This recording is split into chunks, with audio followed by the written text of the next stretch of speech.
Hey guys, this is TFR back here with another video, and today we're going to be reviewing the June 30th episode of AEW Dynamite. Sorry for the break. I'm going to be back and posting much more consistently from now on, and let's get right into it.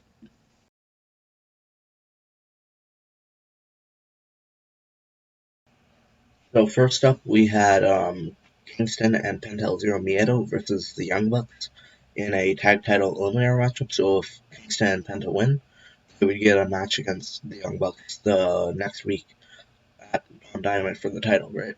So the Bucks had an interesting mustache in their thing going on in their entrance, and then Penta and Eddie attacked right away. They came close with some roll-ups.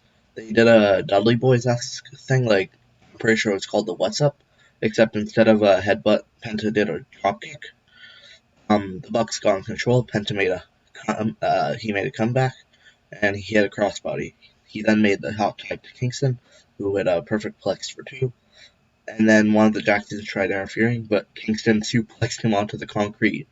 The Bucks got back in control as a result, but then Penta started going ham on them, on the both of them actually. He got a roll up that was almost three, and it looked like the referee botched it a little bit because he accidentally counted three.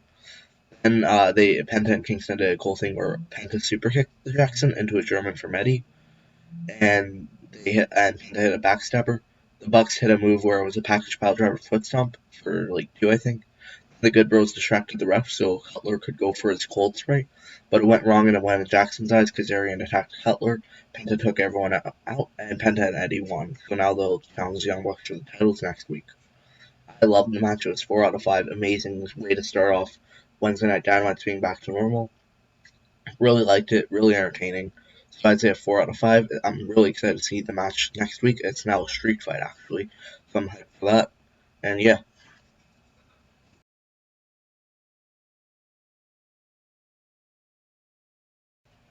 So then we had Jungle Boy versus Jack Evans. Before that, though, we had Ethan Page come down to the ring, and he talked about how he wanted to reschedule the coffin match. This was likely for other reasons, such as the condo collapse that happened in Miami. So they felt it would be disrespectful to do the coffin match there, but Ethan Page played it up as Darby doesn't deserve to get to fight me there. So he's thinking about doing it at a Fighter Festival, will likely happen there.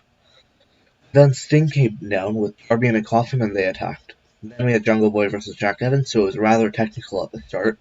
The Jungle Boy tried locking in the snare trap, but Evans ran to the ropes. There were a lot of kicks. Evans went for a top rope German suplex, but Jungle Boy flipped onto his feet and Evans was caught in the Tree of Woe. Jungle dropkicked him and locked him in the snare trap for the win. Then Matt Hardy brand came down to attack with Jurassic Express and Christian fought them off. It was an okay match. I'd say it's 3.5 out of 5.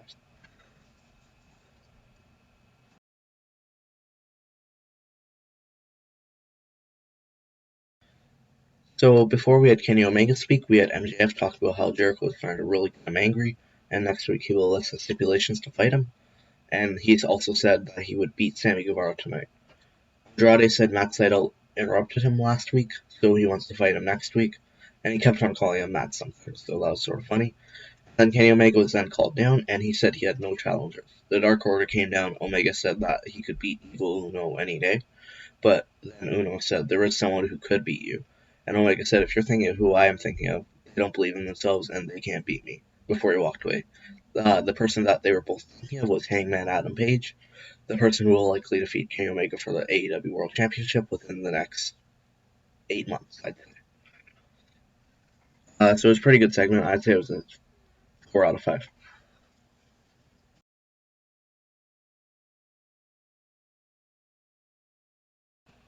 So next we had MIRO versus Brian Pillman Jr. for the TNT title.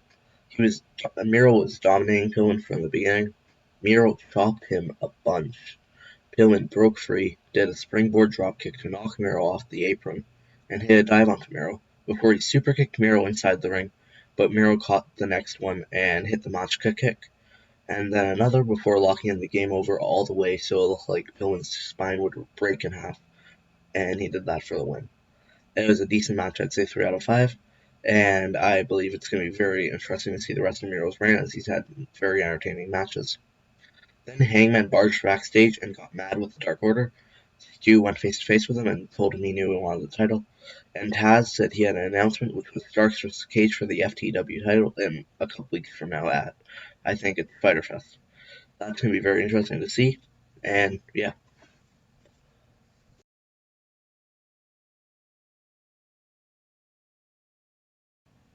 Then after that, we had Britt Baker and Reba versus Vicky Guerrero and Nyla Rose. So Baker and Reba double teamed Vicky. Nyla Rose was dominating Reba then. Reba went for a roll up, but Baker then got tagged in because Nyla kicked out. Nyla couldn't get the beast bomb on Baker, but she hit the choke slam and knee from the top rope. Then Vicky was tagged in. Someone kicked Nyla from the top, and Britt Baker put the lock shot in for the win on Vicky, but then Nyla hit the beast bomb and did it again through the table. So it was an interesting match. It wasn't as bad as I thought it would be, so like I'd say a 2.75 out of 5. That's a decent match, not the best, definitely not the worst. So yeah, pretty alright.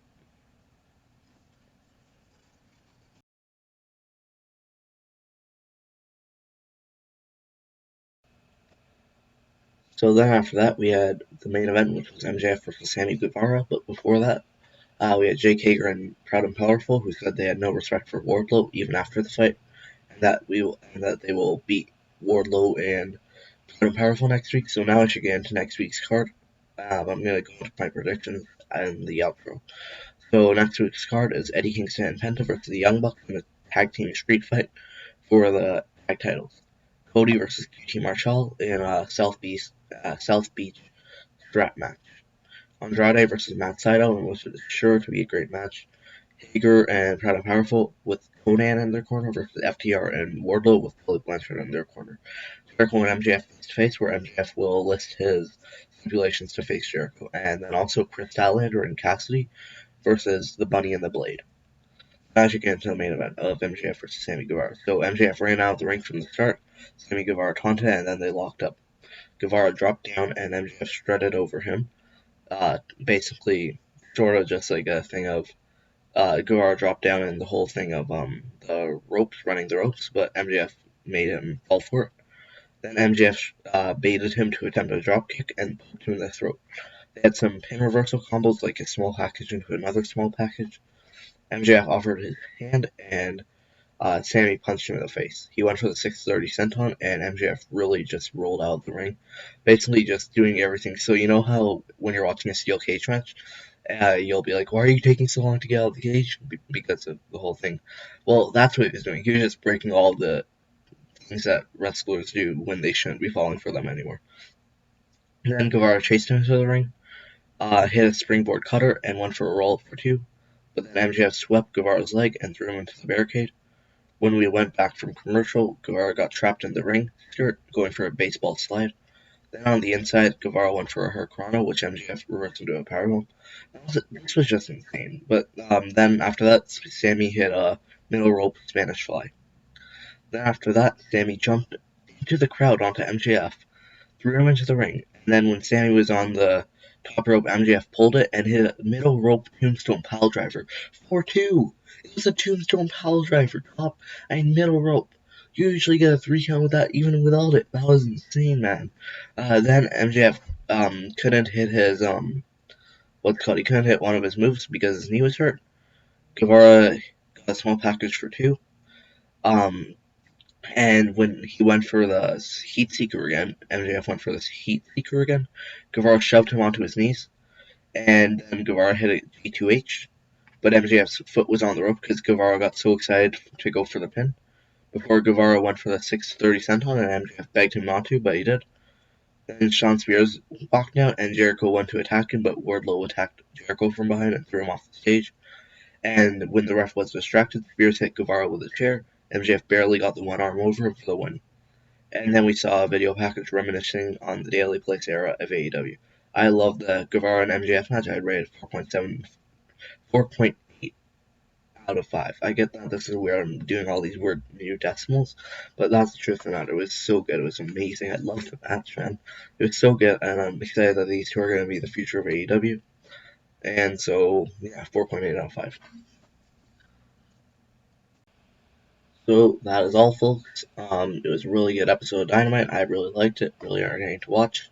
MJF versus Sammy Guevara all-time AEW match, and an amazing way to end the Daily's Place era, where they have been for, I'm pretty sure, over a year at this point. So next week, the card. So Chris Statlander and Cassidy versus Bunny and the Blade. Mixed tag match. I believe it's going to be Statlander and Cassidy. So yeah. Jericho and MJF face to face. MJF lists the stipulations. I believe that the stipulations, if they're similar to what he used against Cody, it's going to be, what's it called?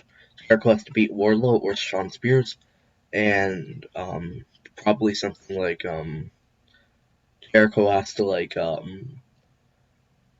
say that MJF is better than him, and also the final thing would probably be like, what's it called?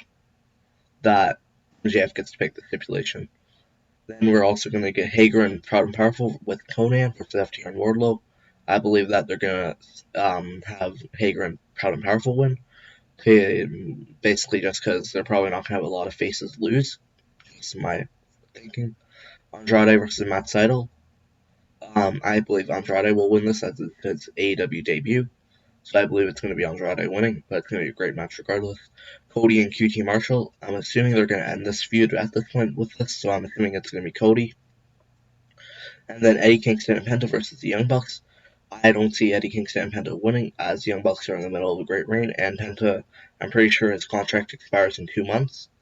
So I doubt that. I mean, he might resign. He might have already resigned, but I don't see it happening. I don't see them winning it. So yeah, those are my predictions. If you guys like this content, make sure you like, subscribe, share.